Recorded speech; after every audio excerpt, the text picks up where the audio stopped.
ในยุคโลก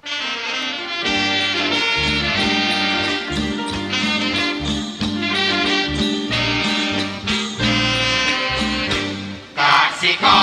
รแข็งทำเป็นกระดูกสันหลังของชาติไทยจะเรืองอำนาจเพราะไทยเป็นชาติกสิกรรมกสิกรแข็งทำเป็นกระดูกสันหลังของชาติไทยจะเรืองรายการต่อจากนี้ไป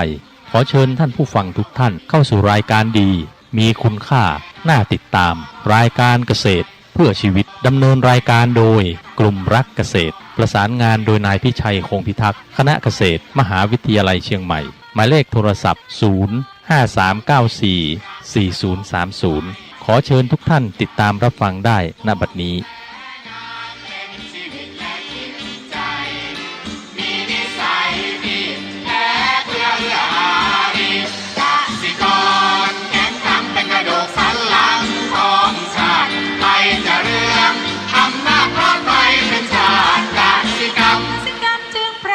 เป็นหลักมันอาชีพสำคัญผู้ไทยที่ไรสีใครจะเก็บไทยจะแข็งแรงทวีสวัสดีครับท่านผู้ฟังพบกับรายการเกษตรเพื่อชีวิตสำหรับวันนี้เสนอเรื่องการตัดสินใจตอนที่2ก่อนเข้าสู่รายการก็มีธรรมะมาฝากท่านผู้ฟังหัวข้อจากหนังสือพจนานุกรมพุทธศาสตร์ฉบับประมวลศัพท์เรียบเรียงโดยเทพเวทีประยุทธ์โตมหาจุฬาลงกรณราชวิทยาลัยพิมพ์เผยแพร่ปี2533หัวข้อธรรมะวันนี้คือสังฆะวัตถุสังฆะวัตถุแปลว่าเรื่องสงเคราะห์กันหรือคุณเป็นเครื่องยึดเหนี่ยวใจของผู้อื่นไว้ได้หรือแปลว่าหลักการสงเคราะห์คือช่วยเหลือกันยึดเหนี่ยวใจกันไว้และเป็นเครื่องเกาะกลุ่มประสานโลกคือสังคมแห่งหมู่สัตว์ไว้ดุจสลักเกาะยึดรถที่กำลังแล่นไปให้คงเป็นรถและวิ่งไปได้มีอยู่4อย่างคือ 1. ทานคือการแบ่งปันเอื้อเฟื้อแผ่กัน 2. ปิยวาจาพูดจาน่ารักน่านิยมน่านับถือนะ 3. อัตถจริยาบำเพ็ญประโยชน์ 4. สมานตตาความมีตนเสมอคือ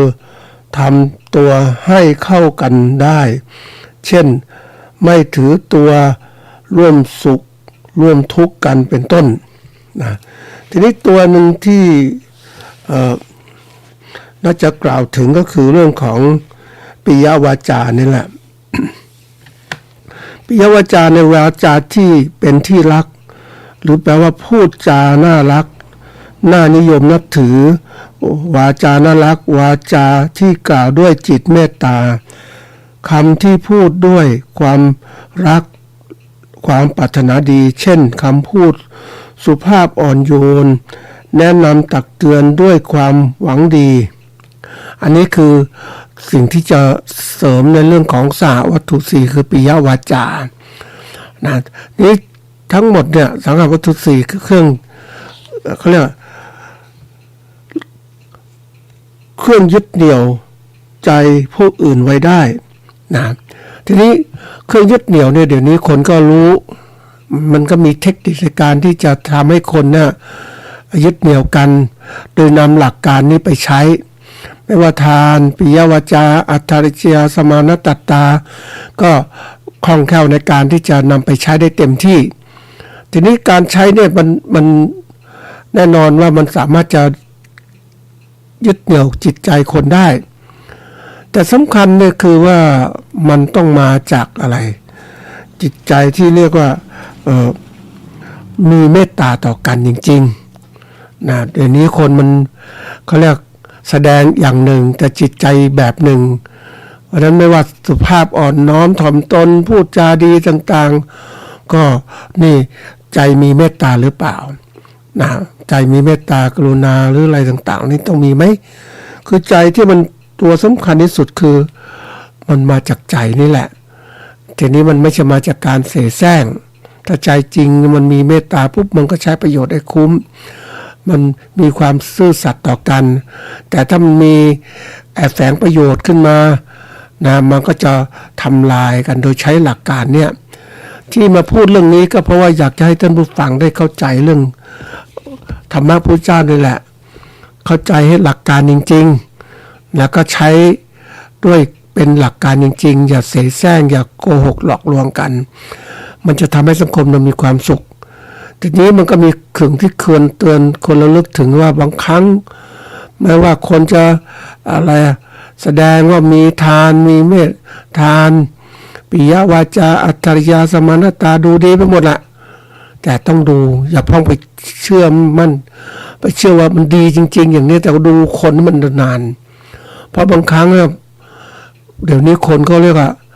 ใส่หน้ากากต่อกันแล้วก็มันก็หลอกลวงการสร้างภาพต่างๆมันน่ากลัวนะยิ่งยุคเนี่ย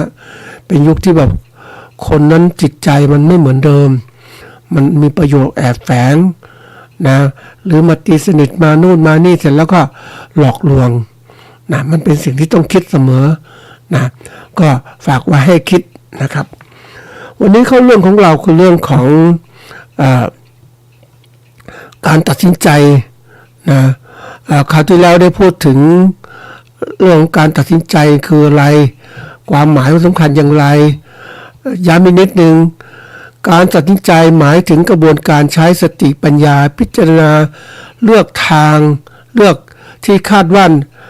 จะนำไปสู่ผลลัพธ์ที่ดีที่สุดโดยพิจารณาจากบุคคลสังคมและข้อมูลที่มีอยู่มันเป็นส่วนสำคัญในชีวิตประจำวันและธุรกิจที่จะต้องอาศัยการคิดวิเคราะห์เพื่อจัดการปัญหาและหรือโอกาสต่างๆเนี่ยต้องอาศัยการตัดสินใจทีนี้จะตัดสินใจได้ดีเนี่ยมันก็ต้องมีข้อมูลที่มากพอแล้วคนมีข้อมูลมากพอเวลาตัดสินใจมันก็ไวขึ้นเพราะว่ามันวิเคราะห์ได้ชัดเจนถ้าพวกที่ไม่มีข้อมูลมากพอก็จะตัดสินใจได้ด้วยอะไรอารมณ์ไม่มีเหตุมีผลเพราะนั้นมันก็เกิดการตัดสินใจที่ผิดพลาดหลายสิ่งหลายอย่างที่เกิดขึ้นเนี่ยเป็นเพราะว่าคนเหล่านั้นไม่ให้ความสำคัญกับการตัดสินใจเพราะนั้นความสำคัญตัดสินใจมีประสิทธิภาพเนี่ยจะช่วยลดความผิดพลาดทำให้เกิดลดความผิดพลาดทำให้เกิดประสิทธิภาพในการทำงานเสริมทักษะกลยุทธ์ต่างๆเพื่อจะนำการทำงานไปสู่เป้าหมายหรือความสำเร็จของชีวิตไปตามเป้าหมายหรือองค์กรที่ต้องการทำงานดีมีการใจดีมันก็สำเร็จตามเป้าหมายทีนี้กระบวนการเนี่ยเขาบอกว่าถ้าคนมีวิธีการที่จัดการเขาบอกว่าการที่จะทำงานให้มีภาพเนี่ยก็จะต้องมีข้อมูลนะมีเหตุผลไม่ใช่อารมณ์นะแล้วก็มีการประเมินต้นทุนโอกาสผลกระทบต่างๆต้องมีเกณฑ์ชัดเจนในทางเลือกความเสี่ยงต่างๆในแต่ละทางเลือกนั้นต้องวิเคราะห์ให้เป็นและเรียนรู้ผลลัพธ์ที่เกิดขึ้นนะก็คนมีเขาเรียกว่ามีทักษะความชำนาญในการฝึกการตัดสินใจบ่อยๆจะรู้เลยว่ามันมองเห็นข้างหน้าเป็นอย่างไรมันมีทักษะ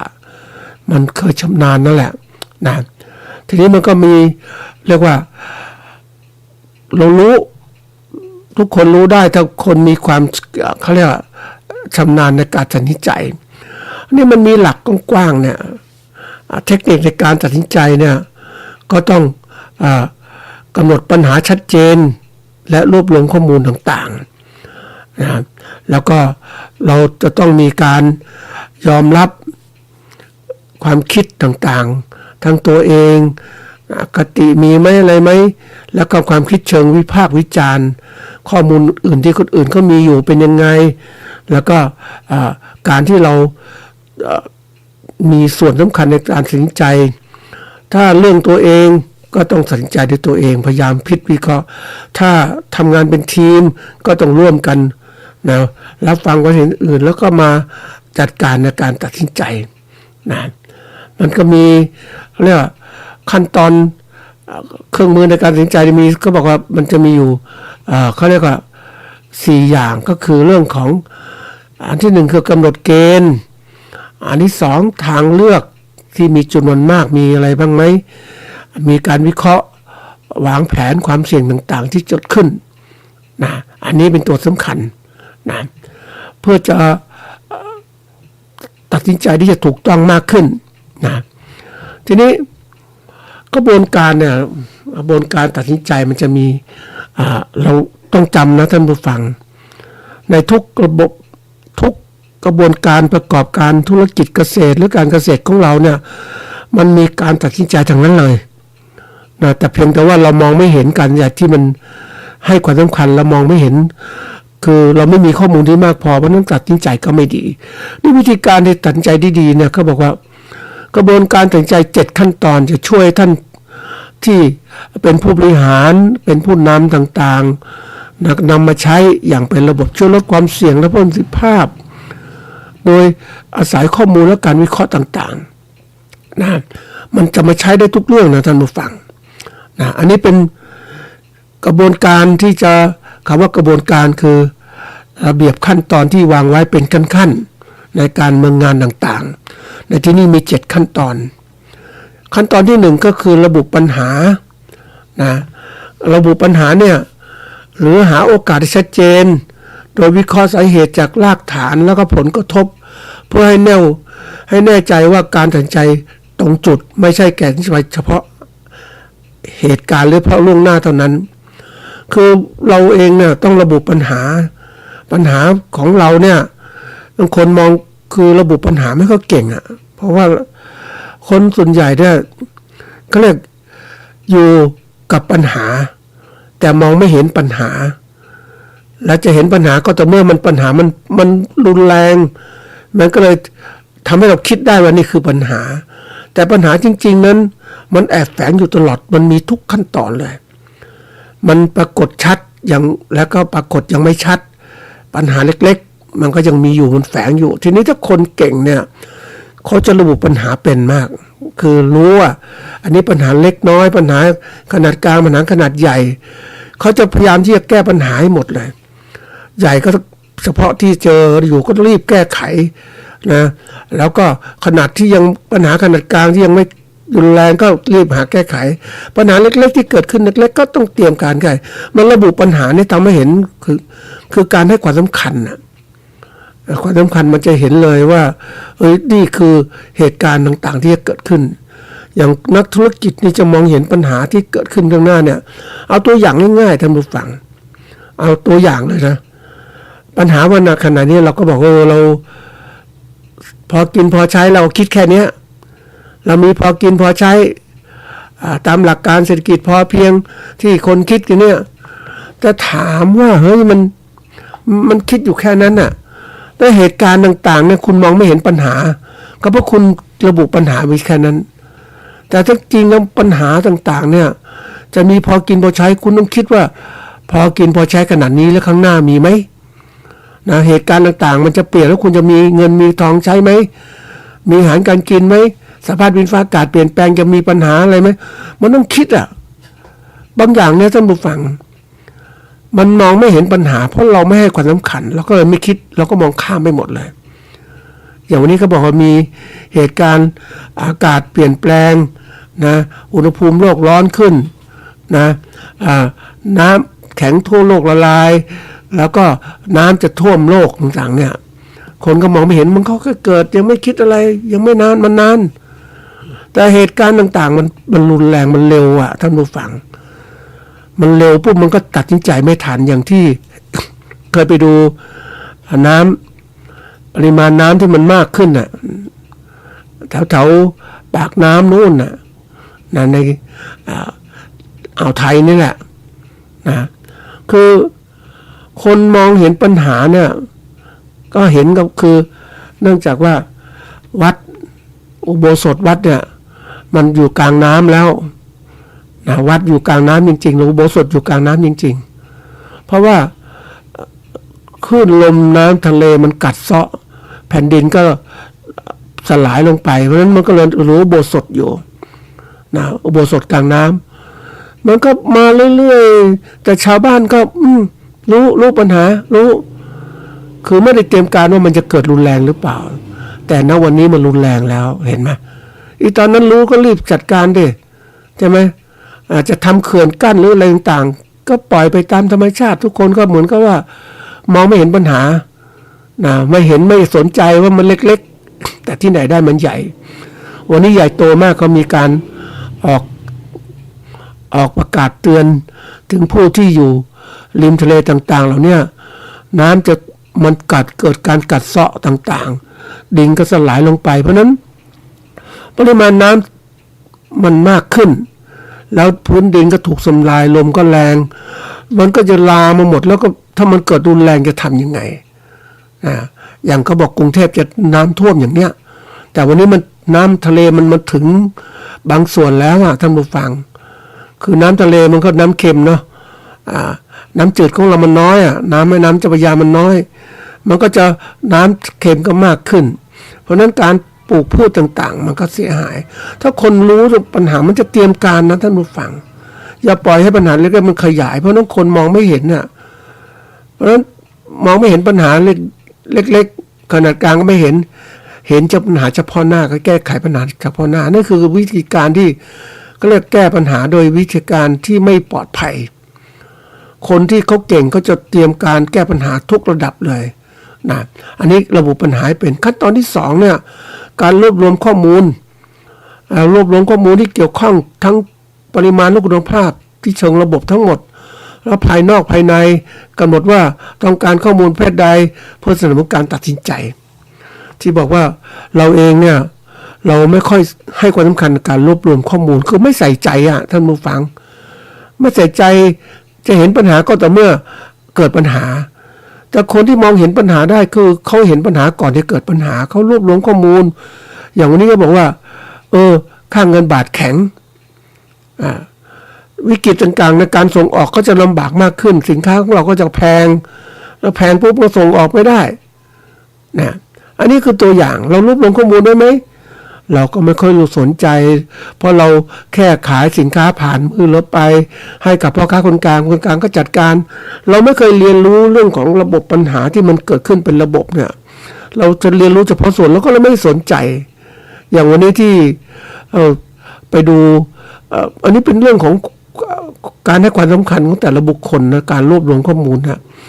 ยังก็เลยมีโอกาสเข้าไปดูคือวิกฤตการณ์ของเศรษฐกิจประเทศไทยเนี่ยมันก็น่ากลัวนะคือคนที่ทำการค้าต่างๆไม่ได้ใส่ใจมากมายขณะเดียวกันต่างประเทศมันเข้ามาลุยอย่างประเทศจีนเข้ามา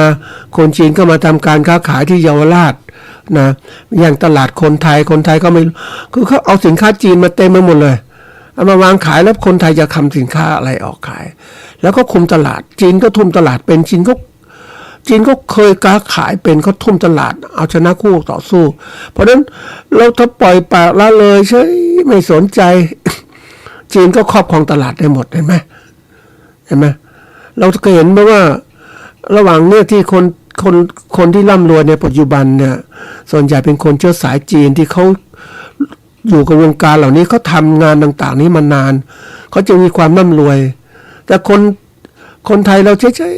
ๆคนไทยยิ่งเกษตรกรก็เฉยไม่ใส่ใจวันหนึ่งก็น่าเขาคุมตลาดอย่างไรเอาสินค้าจีนมันทุ่มตลาดเราทำอย่างไรคือเราไม่มีความใส่ใจรวบรวมข้อมูลนะแล้วก็อย่างที่บอกว่าแม้เรามีสมาร์ทโฟนเราก็เอาสมาร์ทโฟนไปใช้กับการดูเล่นเกมดู YouTube สนุกสนานเพลิดเพลินไม่มีใครเจาะลึกถึงข้อมูลว่าเป็นยังไงบ้างสถานการณ์เศรษฐกิจเป็นอย่างไรเห็นไหมนี่คือตัวอย่างเราต้องรวบรวมข้อมูลนะท่านผู้ฟังเตรียมต่างๆทั้งหมดเลยว่าสถานการณ์เศรษฐกิจจะเป็นยังไงวันนี้คุณมีหนี้สินเยอะหรือไม่รวมหนี้สินเยอะแล้วคุณมีช่องทางหารายได้ไหมคุณไม่มีรายได้คุณจะทำยังไงอยู่อย่างไรใช่ไหมมันค่าของชีพก็สูงขึ้นคุณต้องเตรียมการไว้เนี่ย อย่างเกษตรกรต้องเตรียมการเฮ้ยจะค้าขายสินค้าเกษตรยังไงมันดีขึ้นคุณจะค้าขายแบบเดิมขายส่งกับราคากลางแล้วคุณจะรวยขึ้นไหมคุณก็เหมือนว่าคนที่แบบทำงานแต่ละปีก็ได้ผลประโยชน์เหมือนปีที่แล้วไม่มีอะไรที่กว้างมากขึ้นเลยอันนี้เป็นเพราะอะไรรู้ไหมก็เพราะเรานั้นไม่ใส่ใจไงไม่ได้ค้นคิดว่ามันจะเหตุการณ์ต่างๆเกิดขึ้นยังไงมันเหมือนกับกว่าจะรู้ถึงความร้อนน่ะมันความร้อนถึงตัวแล้วมันแก้ไขลำบากแหละนี่คือเรื่องของการที่เราต้องลงทุนเราต้องศึกษาทุกเรื่องนะท่านผู้ฟังยิ่งสถานการณ์นะวันนี้สถานการณ์เศรษฐกิจสังคมการเมืองที่มันไม่มั่นคงเลยเนี่ยเราต้องใส่ใจนะปัญหาหนี้สินครัวเรือนเป็นยังไงปัญหารายได้เราจะมั่นคงอย่างไรการค้าขายอย่างไรสินค้าเกษตรจะค้าขายได้ไหม มันต่างชาติมันทุ่มมาตลาดนี้ยิ่งประเทศจีนมีปัญหาเรื่องการค้าขายนะเพราะนั้นสินค้าจีนเกือบส่วนใหญ่มันค้าขายตรงประเทศอื่นเขากลัวไงเพราะว่าระบบการผูกขาดการแข่งขันเนี่ยเขาก็รีบปกป้องเศรษฐกิจหรือธุรกิจในประเทศของเขาอเมริกาก็กลัวจีนทุ่มตลาดจีนนึงเพราะฉะนั้นก็เลยขึ้นภาษีสินค้าจีนก็จะไปที่ไหนก็จะมาหาทางออกมาที่ประเทศไทยง่ายๆประเทศไทยก็เปิด FTA แล้วเนี่ยเสรีทางการค้าสินค้าจีนก็เข้ามาเต็มที่เลยและคนจีนก็มาทำการค้าขายในประเทศไทยโดยตรงเลยอย่างเงี้ยแล้วคนไทยไม่กระตือร้นที่สุดสินค้าจีนก็ทุ่มตลาดเราแล้วเราจะอยู่อย่างไรเห็นไหมนี่เราต้องหัดรวบรวมข้อมูลถึงจะรู้มันเป็นอย่างนี้นะเนี่ยถ้าเราปล่อยป่าละเลยอย่างเงี้ยเป็นสิ่งที่น่ากลัวมากทุกเรื่องนะท่านผู้ฟังเพราะจีนเขามีลักษณะของการทุ่มตลาดการทำลายคู่แข่งขันเนื่องจากประชากรเขามากการประชากรเขามากเขาแย่งกินแย่งกันใช้แย่งกันขยันทำไมต้องขยันเพราะการอยู่รอดน่ะมาอยู่รอดปุ๊บมาอยู่เขาอพยพอยู่ประเทศไทยเขาก็มีนิสัยของเขาในการขยันขันแข็งต่อสู้ต่างๆเขาก็เลยร่ำรวยไงท่านผู้ฟังร่ำรวยขนาดที่คนไทยอยู่สบายไม่เคยใส่ใจอะไรต่างๆเราก็อยู่อย่างเนี้ยก็เรียกว่ามีความสุขแล้วแต่สุขนี่มันสุขดิบๆนะท่านผู้ฟังสุขแบบว่าสุขต้มสุกนะประเภทอย่างนั้นน่ะมันไม่ใช่สุกขอสุกกะนะมันเป็นสุกกะนะน่ากลัวนะท่านผู้ฟังเพราะนั้นวันนี้ที่บอกการรวบรวมข้อมูลเราต้องรวบรวมข้อมูลทุกเรื่องนะท่านผู้ฟังที่มันเกี่ยวข้องกับเรามันเกี่ยวทุกเรื่องนะเศรษฐกิจสังคมการเมืองการปกครองสิ่งแวดล้อมต่างๆมันเกี่ยวหมดเลยเทคโนโลยีต่างๆวิทยาศาสตร์ที่มันเกี่ยวหมดแล้วเราจะได้บอกว่ามันไม่เกี่ยวหรอกมันไม่เห็นเลยก็เราไม่ได้ใช้ประโยชน์เราไม่ได้ใช้ประโยชน์เรามองไม่เห็นลึกๆนะแต่ถ้าเรามองเห็นประโยชน์มันเกิดขึ้นมันน่าสนใจตรงนี้มันก็จะเกิดการรวบรวมข้อมูลที่มากขึ้นการรวบรวมข้อมูลมันไม่ใช่หนักหนาอะไรเพียงแต่ว่าเราเก็บไว้อย่างเรามีหนังสือเราก็ซื้อหนังสือดีๆมาอ่านซื้อเรื่องราวต่างๆมาเขาบอกคนไทยเนี่ยไม่ค่อยอ่านหนังสือนะไม่ค่อยอ่านหนังสือไม่เคยสนใจวิชาการสนใจเฉพาะเรื่องที่ตัวเองทำงานอย่างเนี้ยไม่เคยสนใจเรื่องอื่นเขาบอกเรื่องคนอื่นก็เรื่องคนอื่นมันไม่เกี่ยวข้องตัวเองแต่ความจริงมันเกี่ยวหมดเลยเหมือนเราเลือกนะเรื่องการเมืองเนี่ยพูดตรงๆนะเราไม่ใส่ใจถามว่ามันกระทบเรานะคือชาวบ้านสมมติว่าเอาตัวอย่างเนี่ยประชาชนไทยไม่ค่อยมีความรู้เรื่องการเมืองที่มากพอเลือกใครไปก็ไม่รู้แล้วก็ทำให้ประชาชนเสียหายเนี่ยประชาชนส่วนใหญ่เพราะเราเลือกคนไม่เป็นเนี่ยอันนี้เดี๋ยววันนั้นตอนสุดท้ายจะมาเล่าเรื่องวิธีการในการวิเคราะห์เป็นตัวอย่างให้ท่านผู้ฟังวันนี้เอารวบรวมข้อมูลที่ก่อนทุกเรื่องเกี่ยวกับเกษตรถ้าเราอยากเกษตรการบริหารธุรกิจเป็นยังไงเราจะยกระดับการเกษตรกรให้เป็นผู้ประกอบการให้เป็นผู้ประกอบการขนาดเล็กขนาดกลางทำอย่างไรนะอันนี้ต้องพยายามรวบรวมข้อมูลจะมีมากอันที่3เนี่ยขั้นตอนคือสร้างทางเลือกคือระดมสมองหาทางเลือกหลายทางโดยพิจารณาทั้งทางเลือกที่เป็นไปได้สร้างสรรค์ที่เป็นยังไม่เป็นไม่ได้เพื่อให้ได้มีตัวเลือกหลายอย่างก่อนที่จะประเมินหรือวิเคราะห์ทางเลือกแต่ละทางเราต้องมีทางเลือกท่านผู้ฟังอย่าไปชมติด กับคนเรามันมีนิสัยอย่างหนึ่งคือความเคยชินนะความเคยชินความเขาเรียกว่าอยู่ในโซนของความสะดวกสบายไม่เคยคิดถึงว่าเฮ้ยโซนข้างหน้าจะเป็นโซนความกลัวโซนเจริญเติบโตทำไงมันต้องคิดนะท่านผู้ฟังยิ่งมองเห็นโลกน่ะมันน่ากลัวนะคนเราเนี่ยมันก่อนไปนั่งดูไอ้คนที่มันสูบบุหรี่กินเหล้าก็ไปดูทำไมมันเป็นก็มันไม่มีสติปัญญาในการเรียนรู้มันมีทางเลือกไปเสพทำไมเห็นไหมเนี่ยคือทางเลือกที่มันผิดไงเล่นลอตเตอรี่เล่นอะไรต่างมันผิดพลาดมันแล้วมันมองผิดสิ่งที่ผิดก็กลายเป็นบอกฉันถูกต้องฉันเก่งฉันนู่นนี่จริงจริงแล้วพวกไม่มีสติปัญญานะมันก็เลยเป็นทาสของไอ้เขาแหละผู้ผลิตไม่ว่าเหล้าบุหรี่สิ่งเสพติดต่างๆเนี่ยมันเป็นทาสของเขาอ่ะเขาสร้างสินค้ามันหลอกลวงเราอ่ะให้เราเสพติดอย่างเนี้ยนี่จะเรามีทางเลือกเรามองเห็นโลกที่กว้างขวางมันเลิกเสพไปทำไมนะยังไปก่อนไปเจอคนที่ซื้อเหล้าซื้อเบียร์โอ้โหมันซื้อไปมันขาดสติปัญญาท่านผู้ฟังเราต้องสร้างตัวเลยสมองเรามันฉลาดขึ้นในการเลือกต่างๆเหมือนเราเนี่ยทำสวนลำไยอย่างเนี้ยเรายังทำสวนลำไยแบบเดิมอย่างเนี้ยแล้วก็ค้าขายแบบเดิมอย่างเนี้ยแล้วเมื่อไหร่สวนเราจะร่ำรวยอ่ะเราต้องหาทางเลือกใหม่ที่เกิดขึ้นแล้วทางเลือกใหม่ต้องฉลาดเหมือนสมัยก่อนมันก็อดพูดไม่ได้เหมือนกันนะเจอเกษตรกรที่ได้ค้นพบสารโพแทสเซียมคลอเรตในการทำลำไยออกนอกฤดูนะก็อยากจะรวยคนอื่นบ้างก็ราดลำไยราดโพแทสเซียมคลอเรตลงไปเต็มที่เลยให้มันออกดอกเพื่อจะได้มีติดผลแล้วเอาผลไปขายได้คือคิดแล้วทางเลือกของเขาเนี่ยมันใช่มันถูกระดับหนึ่งแต่มันผิดอย่างหนึ่งคือราดไปมากเกินไปรากมากเกินไปมันมีแต่ดอกออกดอกแล้วมันไม่มีลำไยใบมันร่วงท่านผู้ฟังแล้วถามว่ามันจะสังเคราะห์แสงไม่มีเลยเพราะนั้นดอกติดผลติดก็จริงแต่ว่าที่สุดก็หมดเลยร่วงเห็นไหมนี่คือความที่ว่าไม่หาข้อมูลที่มากพอทางเลือกแต่ละทางต้องมีข้อมูลอย่างเราวิเคราะห์เราต้องดูให้ทางเลือกยังไงจะไปยังไงเนี่ยเราจะทำยังไงจะออกจากความยากจนเหล่านี้ต้องคิดแล้วไม่ใช่นอนอยู่กับความยากจนอย่างนี้ก็บอกมีความสุขนะเราไม่ใช่เหมือนแมวเหมือนอะไรต่างๆท่านผู้ฟังยิ่งหน้าหนาวก็ไปนอนอยู่ที่อบอุ่นของมันก็คิดอยู่แค่นั้นแหละคือมันคิดแค่นั้นหมาแมวก็เป็นอย่างนั้นแต่เราเป็นมนุษย์มีสติปัญญาเพราะนั้นต้องหาทางออกธุรกิจทุกเรื่องเราจะไปบอกอย่างนี้พอแล้วแค่นี้พอแล้วมันไม่ได้ต้องหาทางออกเตรียมการข้างหน้าว่าสมมติเราทำลำไยออกได้แล้วเราค้าขายได้กิโลละ4-5 บาทอย่างเงี้ยสมมติลำไยเป็นร่วงเงี้ยเราก็คิดต่อถ้าเราฉลาดเราคิดต่อไปว่ามันนี้ไม่ได้ราคามันต่ำนะมันได้น้อยเราทำไงดีใช่ไหมจะทำไงมันออกได้ราคาขายดีขึ้นก็หาทางเลือกมันจะมีบอกว่าจะไปอย่างไหนมันจะคิดวิธีการอย่างที่บอกว่าเราคิดบนกระดาษก็ได้ทางเลือกเนี่ยหัดคิดมีทางเดินแบบไหนอย่างไรต้องหัดคิดตลอดเวลาแล้วแต่ทางเลือกแต่ละทางมันมีเหตุมีผลมันมีเหตุมีผลประกอบของมันนะมันก็บอกจะไปยังไงทางไหนดียังไง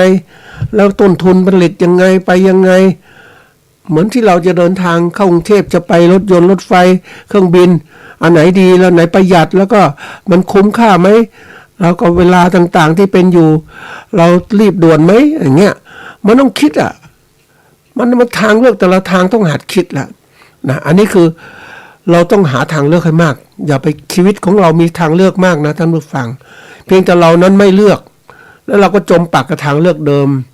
ชอบทางเดิมที่มันสบายๆคนเรามันติดสุขติดสบายมันก็เลยไม่ไขว่คว้าหาความรู้ต่างๆเนี่ยตัวร้ายเลยท่านผู้ฟังอย่างเราไม่คนหลายคนนะท่านผู้ฟัง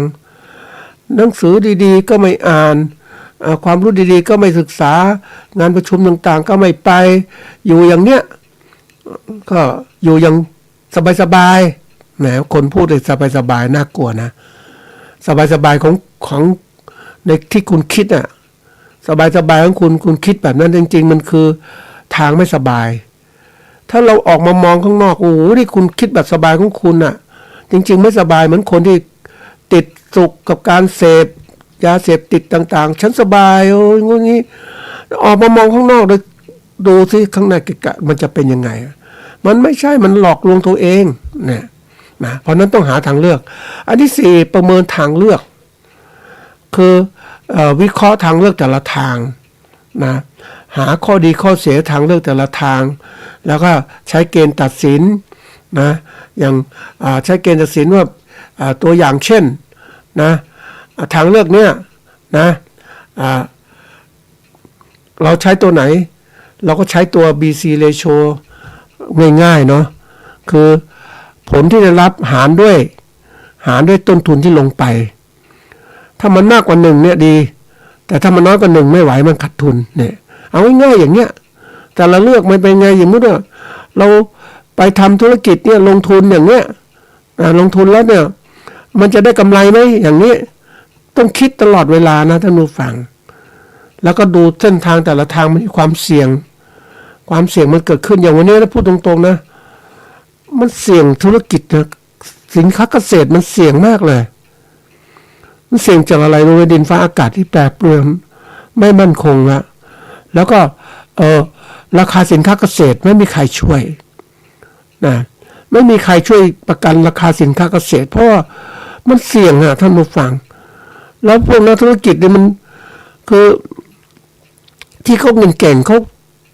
แก้ปัญหาความเสี่ยงเขาจัดการความเสี่ยงเขานะอันนี้มันมีหลักการบริหารความเสี่ยงนะท่านผู้ฟังทุกอย่างมีเงินเสี่ยงอย่างที่คนบางคนก็กลัวเกษตรกรก็บริหารความเสี่ยงโดยก็ผลิตลำไยปุ๊บก็ขายเขียวไปเลยจบไม่สนใจแล้วมันจะเป็นไงฉันได้แค่นี้ก็พอแล้วเนี่ยคิดอย่างเนี้ยแต่ถ้าอีกคนแบบว่าไม่เอาไว้จะไปขายอย่างนั้นไม่ได้เราต้องเสี่ยงโดยต้องทำให้มันดีที่สุดแล้วหาตลาดหาพ่อค้าราคาขายเองได้ไหมเนี่ยมันต้องเตรียมการเนี่ยมันทำไงหาโอกาสต่างๆมันต้องคิดท่านผู้ฟัง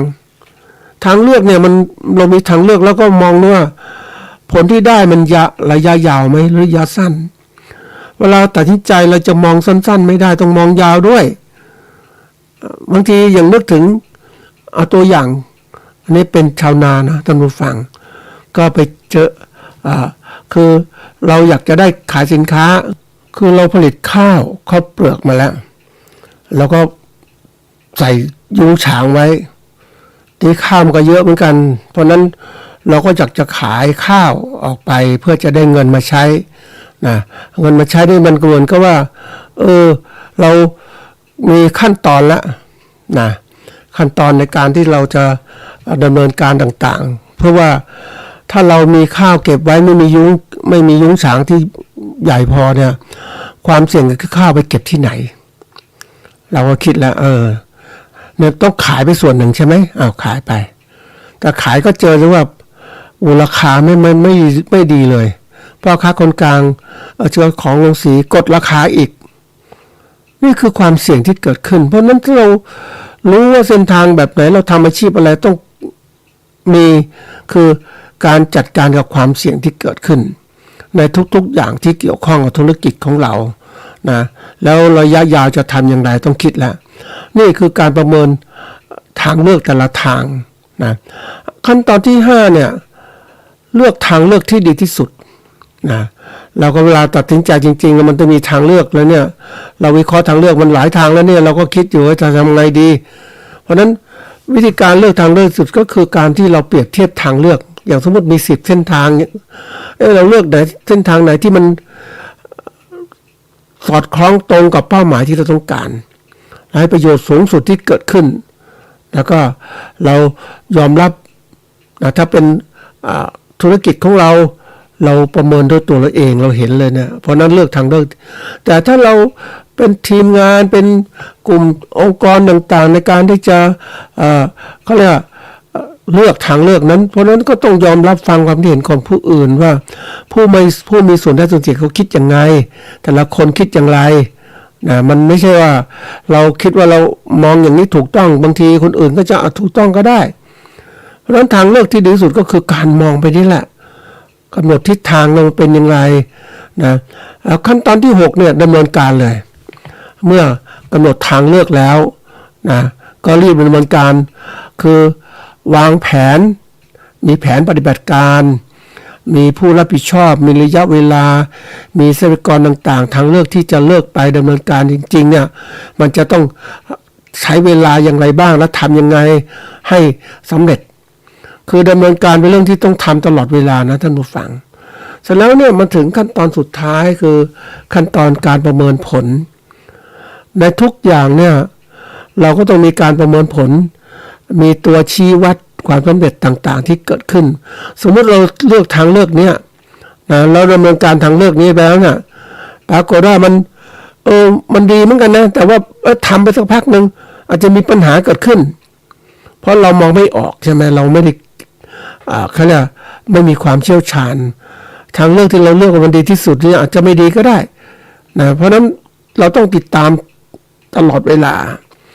อย่าไว้ใจทางเลือกที่เราเลือกว่ามันดีที่สุดเพราะว่าตอนเลือกที่ดีสุดขณะที่เราตัดสินใจเรามีข้อมูลแค่นี้แต่เสร็จแล้วเลือกไปแล้วเนี่ยสถานการณ์สิ่งแวดล้อมเปลี่ยนแปลงไปแล้วเราทางเลือกที่เราคิดว่าดีที่สุดเมื่อเจอปัญหาโน้นปัญหานี่เนี่ยเราต้องใส่ใจประเมินสถานการณ์ทุกขณะนะในกระบวนการเหล่านี้มันเรื่องสำคัญมากในการดำเนินการไปสู่ความสำเร็จเนี่ยมันมีตั้งแต่การวางแผนลงมือทำนะการตรวจสอบประเมินผลต่างๆแล้วก็การปรับปรุงแผนใหม่ทำใหม่มันเป็นวงจรที่ทำให้เรานั้นสามารถที่จะดำเนินการได้สำเร็จ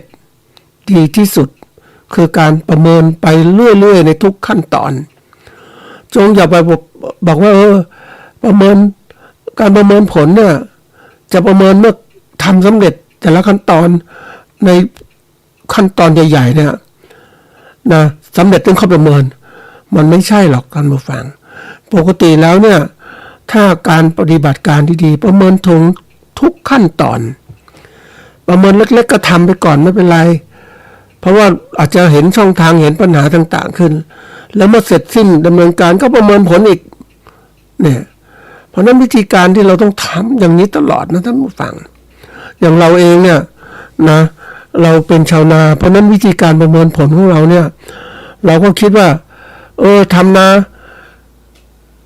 ได้ข้าวเท่าไหร่ตอนที่เกี่ยวข้าวเสร็จแล้วมาดูที่ข้าวได้ข้าวเท่าไหร่คิดอย่างนั้นแต่ขณะที่เราทำงานตรงเนี้ยเราดูประเมินผลอยู่ทุกอย่างทุกขั้นตอนว่าข้าวที่ขณะที่มันกำลังปักดำเป็นยังไงมีศัตรูมากินไหมมีปูมากินไหมน้ำพอไหมนะแล้วก็ปุ๋ยพอหรือเปล่าพวกศัตรูข้าวเข้ามาเพชรกระจัดลงไหมนะคือเราติดตามประเมินผลการปฏิบัติงานแต่ละขั้นเนี่ยเราก็หาทางแก้ในช่วงข้าวตั้งท้องเป็นยังไงขาดน้ำไหมอะไรไหมนะว่าจะพืชขึ้นไหมแย่งทานอาหารไหมมันต้องประเมินอย่างนี้นะท่านผู้ฟังและสุดท้ายมาถึงขั้นตอนท้ายว่าเมื่อข้าวเก็บเกี่ยวข้าวเปลือกแล้วเรานวดสีข้าวแล้วก็มาดูว่าได้ข้าวเท่าไหร่เนี่ยปกติเนี่ยเป็นเรื่องที่สำคัญนะแต่ว่าไม่มีใครประเมินเท่าไหร่เพราะว่าอะไรรู้ไหมก็คิดว่ามันทำมาอย่างนี้ทุกๆปีมันก็ไม่มีอะไรแตกต่างก็คิดอย่างนั้นไงท่านผู้ฟังแต่ถ้าเรามีการประเมินผลละเอียดปุ๊บมันจะรู้ว่ามันมีความแตกต่างเกิดขึ้นปีที่แล้ว2 ปีย้อนหลังเป็นยังไงปีถัดมาเป็นยังไงแล้วปีนี้จะเป็นยังไงต้องประเมินอย่างนี้นี่คือส่วนสำคัญเพราะนั้นในทุกอย่างของเราเนี่ยเราต้องหัดประเมินนะหัดประเมินผลทุกอย่างทุกขั้นตอนมันจะทำให้เราเก่งมากขึ้นนะถ้าเราไม่หัดทำอย่างเนี้ยมันน่ากลัวเหมือนกันว่าคือเราไม่เคยฝึกเลยมูฟัง ไม่เคยฝึกตั้งแต่เรื่องของการกระบวนการตัดสินใจเนี่ยต้องระบุปัญหารวบรวมข้อมูลสร้างทางเลือกประเมินทางเลือกตัดสินใจเลือกทางเลือกดีที่สุดแล้วก็ดำเนินการไปตามทางเลือกนั้นเนี่ยจะเห็นผลต่างๆขึ้นนะประเมินผลเนี่ยนะเป็นสิ่งขั้นตอนที่สำคัญด้วยนะท่านผู้ฟังทีนี้ในการทำงานของเราเนี่ยเราต้องประเมินในทุกๆอย่างที่เราคิดนะเราคิดเนี่ยปกติเราการที่เราจะคิดเนี่ยมันต้องมีข้อมูลที่มากพอใช่ไหมนะถ้าเราข้อมูลน้อยมันคิดน้อยมันก็เลยมองไม่เห็นแต่เราคิดว่าเราอยากทำนี่มันดีที่สุดเนี่ยตอนที่เราตั้งระบุปัญหาว่าเราต้องการทำให้ดีผลได้ผลกำไรมากที่สุดมันก็ทำให้เราต้องคิดละเอียดมากขึ้นหาข้อมูลต่างๆเอามาสร้างทางเลือกต่างๆมากขึ้นแล้วก็ประเมินทางเลือกตัดสินใจเลือกแล้วก็ดำเนินตามแผนแล้วเขาเรียกประเมินผลสุดท้ายต้องทำอย่างนี้นี่คือสิ่งสำคัญนะท่านผู้ฟังว่าคนเราเนี่ยเลือกผิดมันก็ผิดจริงๆนะมันเป็นเรื่องที่บอกไอ้ตอนที่หลักพระพุทธศาสนากำหนดว่าสัมมาทิฏฐิเนี่ยตัวแรกเลยนะท่านผู้ฟังความเห็นชอบมันถูกต้องไหมทีนี้คนบางคนเห็นชอบไม่ถูกอ่ะมันเป็นมิจฉาทิฏฐิมันก็ไปเลยสิมิจฉาทิฏฐิปุ๊บมันก็มานะมันก็ทำให้เกิดอะไรนะสัมมาสังกัปปะเนี่ยนะอันนี้มันไม่ใช่สังกัปปะแล้วนะมันเป็นดำริผิดไปแล้วเนี่ยก็ไปเลยมันต้องถูกอ่ะเวลาเราดูทุกอย่างนะท่านผู้ฟังเขาบอกว่ามันมีในยุคทำงานบริหารยุคใหม่ๆมันจะมีวิธีการที่เขาเรียกว่าให้ความสำคัญกับทุกอย่างในทั้งระบบเลยมันไม่ใช่เรื่องธรรมดานะท่านผู้ฟังเมื่อเราทำธุรกิจเนี่ยการให้ความสำคัญกับกำไรเนี่ยสำคัญมากเลยเพราะนั้นอะไรที่มันเกี่ยวข้องกำไรทุกปัจจัยมันจะโยงไปหมดเลยนะแต่เราทำไปเล่นๆทำแบบเศรษฐกิจพอมีพอกินพอใช้ไม่คิดอะไรทำไปแต่ละปีไม่คิดอะไรมันก็แค่ได้แค่นั้นแหละท่านผู้ฟังแต่เรามีความเติมการคิดเติมว่าเฮ้ยมันต้องมีกำไรเว้ยนะกำไรต้องมากกว่าปีก่อนๆนะเพราะนั้นมันตัวนี้เป็นตัวสำคัญที่เราต้องคิดกันมากนะท่านผู้ฟังเพราะว่าถ้าเราคิดน้อยมันก็ไปได้น้อยอ่ะนะแต่บางทีเราในการทำงานทุกอย่างนะเราก่อนการทำงานเนี่ยมันก็ต้องมีการวิเคราะห์ปัจจัยภายในปัจจัยภายนอกเพื่อกำหนดยุทธศาสตร์นะเราก็เรียกว่ามันมีการวิเคราะห์อย่างวิเคราะห์จุดอ่อนจุดแข็งจุดอ่อนโอกาสและอุปสรรคเนี่ยทุกเรื่องต้องทำอย่างนี้อย่างจุดแข็งของเราเนี่ยมีข้อได้เปรียบอะไรบ้างเรามีทรัพยากรแข็งขันไหมทรัพยากรที่ดีพอไหมจุดอ่อนของเราข้อจำกัดก็คือเรามีต้นทุนการผลิตที่สูงทีมงานแรงงานไม่มีทีมงานไม่เพียงพอเนี่ยคือจุดอ่อนของเราเนี่ยในภาคเกษตรมีมากจริงๆนะโอกาสคือแนวโน้มตลาดเป็นยังไงบ้างเดี๋ยวนี้ตลาดมันเปลี่ยนหมดนะมันเป็นรูปแบบเขาเรียกตลาดจากอนาล็อกมาเป็นดิจิตอลแล้วเนี่ยมันเป็นเรื่องที่ต้องคิดมากจริงๆและมีความชำนาญเรื่องการตลาดไม่มีแล้วนี่คือแนวโน้มตลาดเนี่ยโอกาสแล้วมันจะทำให้การทำงานน้อยแล้วก็ตัวอุปสรรคล่ะความเสี่ยงต่างๆมากมายนะในเรื่องการผลิตของเราแล้วคู่แข่งที่มันเข้ามาเนี่ยยิ่งประเทศไทยเปิดกว้างเนี่ยนะเราหวังจะเข้าทำธุรกิจกับรายใหญ่โดยที่เรียกว่าเสรีการค้าเราทำกับจีนอย่างเนี้ยตอนแรกที่มีการตอนที่เปิดการค้าใหม่ๆเราก็มักจะคิดว่าถ้าเปิด FTA ดีอย่างนี้ดีอย่างนี้นะคือภาครัฐก็ให้ความรู้แบบดีงู้นดีเราจะค้าขายนี่นะแล้วสินค้าเราจะได้ไปค้าขายในเมืองจีนในภาครัฐก็พูดฟังแต่ลืมไปว่าเราขณะเปิดพวกจีนก็เขาก็เก่งเปิดเลยมาแลกกันเราหวังเอาสินค้าไปขายปรากฏว่าสินค้า บางอย่างเนี่ยขายดีอย่างทุเรียนเนี้ยไปได้ดีละนะลำไยดีขนาดนั้นแต่ปันลำไยไปไม่ไหวละแล้วก็จีนก็เปิดปุ๊บเขาคิดเขาวิเคราะห์ต่างๆแล้วเขาก็เอาชนะคือมองรูปแบบการค้าที่ระยะยาวมาท่านผู้ฟังถ้าเรามองธุรกิจเรามองว่าสั้นๆเราจะได้ประโยชน์แต่ระยะยาวเป็นยังไงอย่างเคยมีตัวอย่างนะท่านผู้ฟังอันนี้เรื่องจริงนะเราบอกว่าเราเปิดปุ๊บเนี่ยเราจะได้ส่งกล้วยกล้วยหอมไปยังจีน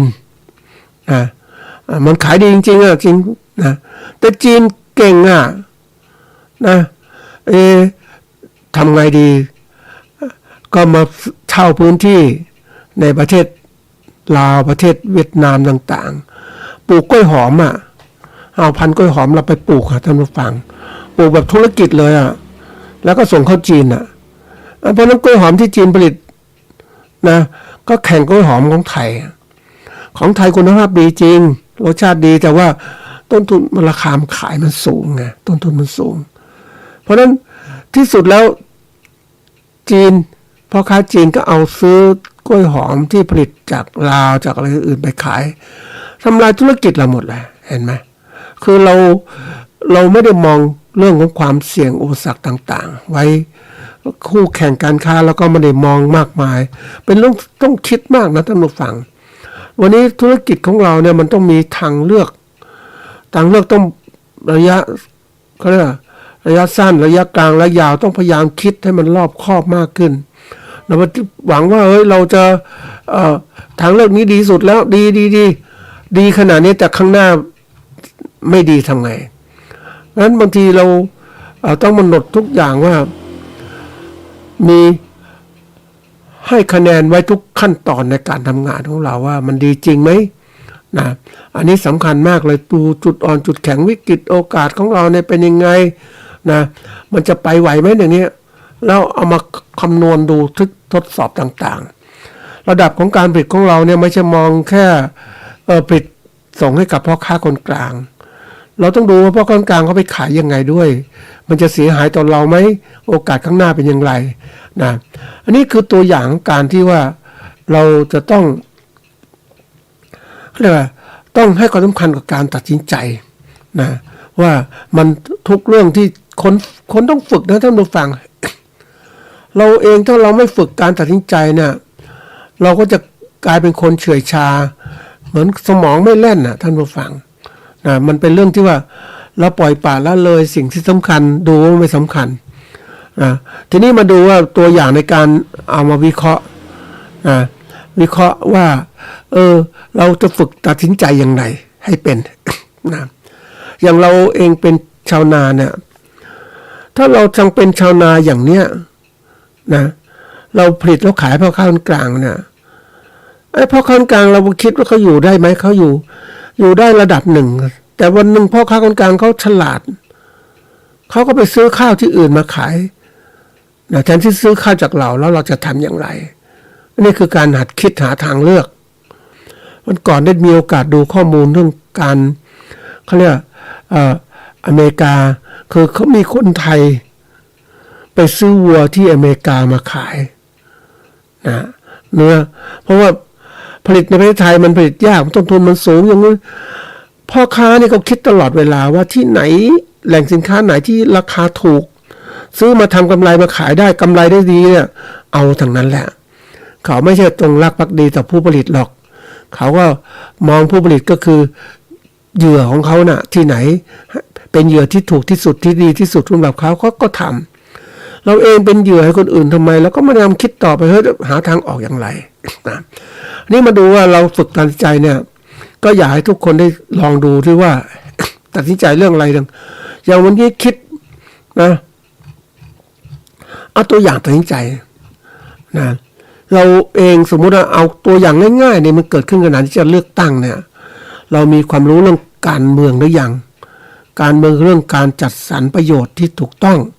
โดยอำนาจของผู้มีอำนาจที่เราเลือกไปเนี่ยไปจัดการนี่เราเลือกคนนะคนส่วนใหญ่ชอบเลือกให้ความสำคัญกับนโยบายนะคนหรือพรรค นะคนที่ฉลาดเนี่ยเขาจะมอง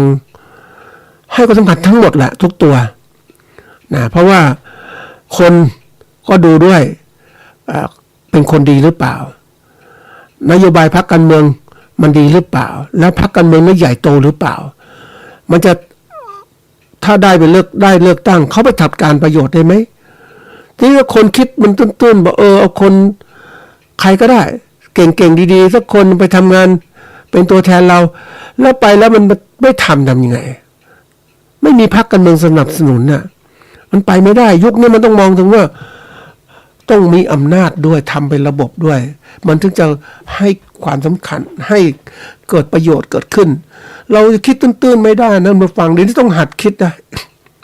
ทำไมประเทศอเมริกาถึงมีพรรค 2-3 พรรคเท่านั้นล่ะไม่มีเยอะแยะแต่เราเนี่ยไม่มีเยอะแยะไปหมดเนี่ยก็เพราะอะไรก็เพราะไอ้ผู้บริหารสมัยก่อนมันวางแผนนั้นทำให้ประเทศไทยเติบโตได้ช้ายังรวบรวมไม่เป็นเล่นการเมืองอย่างนั้นไม่เป็นให้มีพรรคเยอะๆแย่งเสียงกันตัดเสียงกันเพราะนั้นไอ้พรรคที่มันวางแผนมันก็เล็กๆแต่ว่าคนมันตัดคะแนนหายไปแล้วเนี่ยไปอยู่กับพรรคเล็กน้อยไอ้พรรคบางพรรคเนี่ยมันก็ได้โอกาสจับกลุ่มนั้นมันก็สามารถจะเป็นรัฐบาลได้เพราะนั้นวิธีการที่จะทำให้สูญเสียคือมองพรรคใหญ่ๆเลือกใหญ่ๆไว้อย่างเนี้ยมันจะคุ้มเงินคะแนนเสียงไม่แตกกันเอาอย่างนี้ไว้ก่อนแล้วค่อยเลือกทีละอย่างนะนี่มันเป็นสิ่งที่เกิดขึ้นประเทศไทยไม่พัฒนาเพราะว่าสังคมมันเป็นอย่างนี้แหละผู้บริหารที่ใหญ่โตมันวางแผนไว้อย่างนี้เราต้องเลือกให้เป็นนี่ตัวอย่างนะท่านผู้ฟังเอาแค่เอามาวิเคราะห์เอาตัดสินใจเนี่ยการเมืองเนี่ยนี่คือตัวอย่างหัดไว้จะได้เก่งขึ้นนะเพราะว่าต่อไปเนี่ยเรามีความรู้ความชำนาญแล้วก็ตัดสินใจเรื่องอื่นได้มากขึ้นอย่าปล่อยปละละเลยในการตัดสินใจทุกเรื่องในอาชีพของเราในขณะวันนี้การงานต่างๆเราต้องตัดสินใจตลอดเวลาต้องคิดอะไรมันดีที่สุดนะหรือเลือกทางนั้นนะครับ